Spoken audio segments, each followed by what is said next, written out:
Aurélien Lecoq des Jeunes Insoumis. Aurélien, j'ai oublié son Augustin, pardon. C'est un symbole pour vous ou c'est une façon d'utiliser un fait divers pour faire peur ? À partir du moment où tout le monde est d'accord pour dire que les femmes doivent pouvoir marcher dans la rue sans être agressées, sans être importunées, alors on est d'accord avec tout le monde. Maintenant, la question qu'il faut poser, c'est qu'est-ce que l'on fait ? Justement, parce qu'il y a plein de problèmes aussi dans le traitement du sexisme. On a une police qui aujourd'hui n'est pas suffisamment formée. On a un nombre de plaintes pour viol qui sont classées sans suite, des victimes qui sont mal accueillies dans les commissariats. C'est tout ça qu'il faut changer. Et là-dessus, je suis pas sûr qu'on soit d'accord. Juste Grégory Joron, vous représentez la police sur ce plateau. Quand on entend ça, si je voulais faire un peu de provoque, j'ai envie de dire, que fait la police ? C'est la question qu'on se pose depuis des années, apparemment. Ah bah que vous la posiez, c'est pas normal en revanche. Non, mais qu'on se pose, c'est un voilà, de société. Moi, je sais ce que mes collègues font tous les jours, évidemment, avec leurs moyens. On peut parler de la formation, c'est vrai.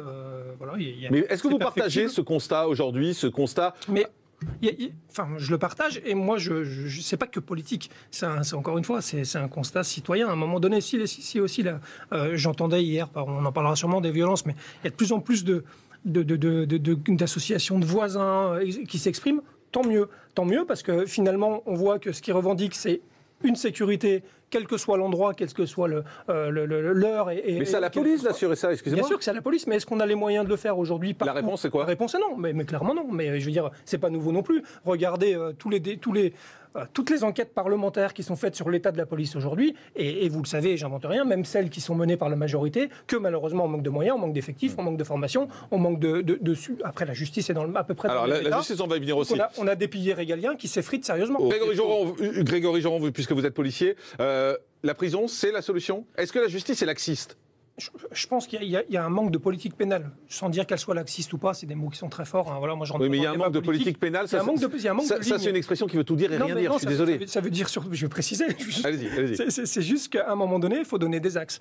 Est-ce qu'aujourd'hui, parce qu'il faut savoir de quoi on parle, si on parle de la justice de la délinquance des mineurs, et on parle d'un système qui va forcément être éducatif, et là, auquel cas, la justice elle a pleinement son rôle à jouer, parce que si une peine doit être utile, et surtout si on veut qu'elle soit utile, il faut qu'elle soit pédagogique, il faut qu'elle soit comprise. Aujourd'hui, il faut peut-être remettre l'ordonnance de 45, même si elle a été révisée 39 fois, peut-être qu'il faut mettre vraiment, cette fois-ci, un grand coup de balai et remettre les choses à plat. Est-ce qu'en 45, et les fondements de cette ordonnance-là, aujourd'hui, sont encore en cohérence avec notre société ? Je ne sais pas. Mais je peux vous reposer la question, clairement, est-ce que la justice est laxiste ? Alors, si on parle factuellement, moi j'ai un petit souci, je ne veux pas avoir le même prisme évidemment. Si je me regarde du côté policier, on a régulièrement, et c'est le cas malheureusement dans les personnes qui ont été interpellées dimanche, qui sont quasiment tous récidivistes, et on sait très bien, si vous allez un peu...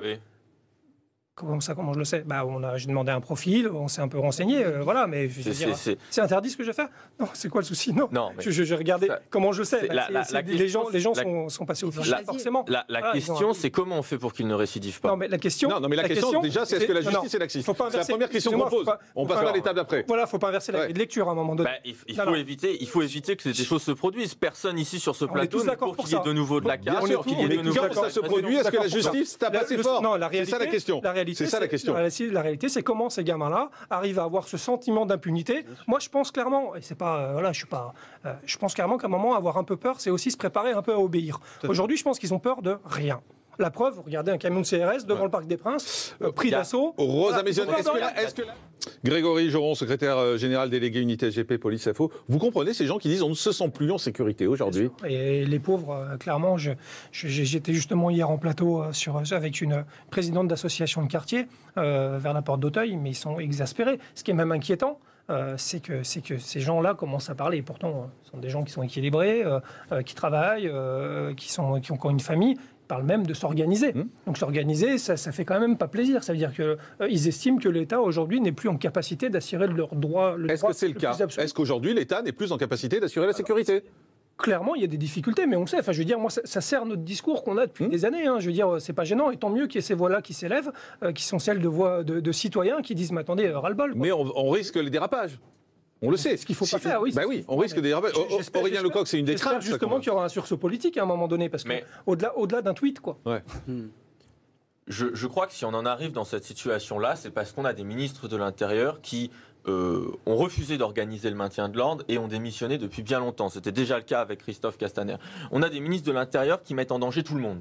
Ils mettent à la fois en danger les manifestants et les supporters avec des méthodes de maintien de l'ordre les plus brutales possibles, les plus provocatrices possibles, mais on a un ministre de l'Intérieur qui met aussi en danger les fonctionnaires de police en les exposant sur le terrain et en laissant dégénérer la situation. Ce qui se passe... Juste attendez, vous faites réagir Grégory. Oui, non, mais si on parle, je dirais, humblement, j'ai été CRS pendant plus de 10 ans, donc je peux un peu parler de maintien de l'ordre, je sais ce que c'est que de prendre un caillou, et surtout d'en prendre pendant plusieurs heures sans bouger.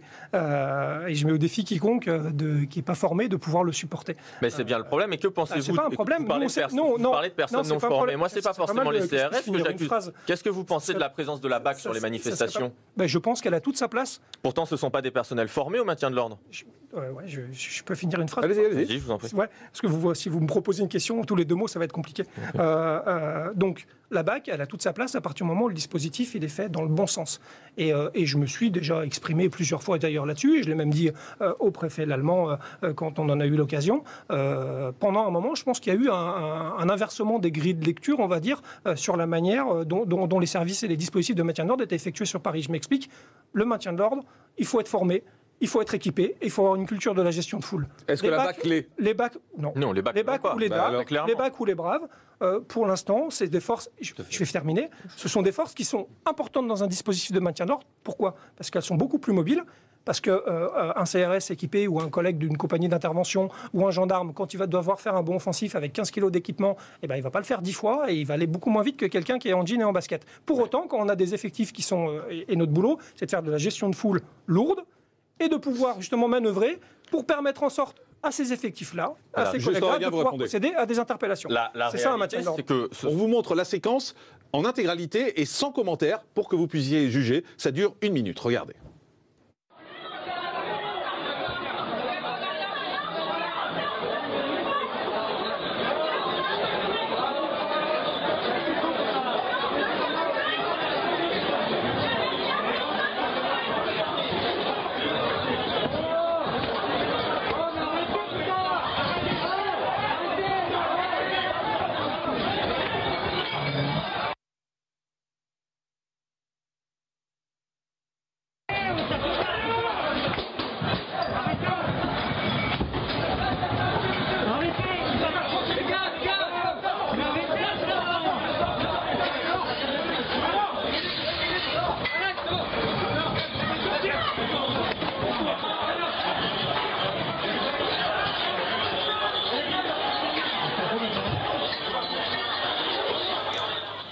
Grégory Joron, c'est normal d'intervenir de cette façon pour des gens qui n'ont rien fait, à part ne pas porter de masque. Oui, il y avait un arrêté préfectoral. Peut-être qu'il y avait... moi, j'ai pas de... je suis pas porte-parole. Et pendant ce temps-là, il y a des gens qui... Pendant ce temps-là, il y a des gens qui brûlaient une voiture dans les rues à côté. Excusez-moi. Voilà. Alors.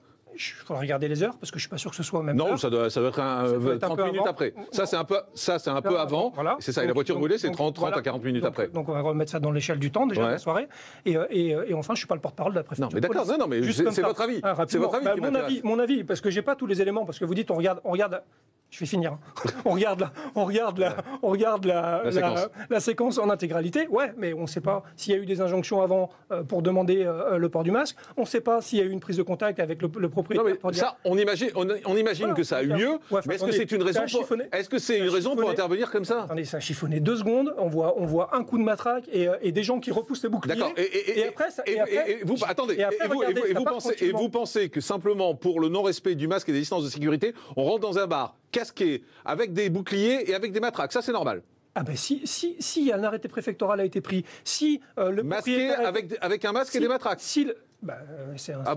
D'accord. Non, mais je croyais qu'a priori les CRS ne mettaient les CRS, c'est une compagnie d'intervention. Qui ne mettaient leur casque que quand il y avait une situation dangereuse. Ah ben parce que justement, vous pensez que la situation là, pour le collègue, il va arriver. Excusez-moi, messieurs dames, ne vous inquiétez pas. On va évacuer le bar tranquillement. Est-ce qu'on peut vous offrir des fleurs?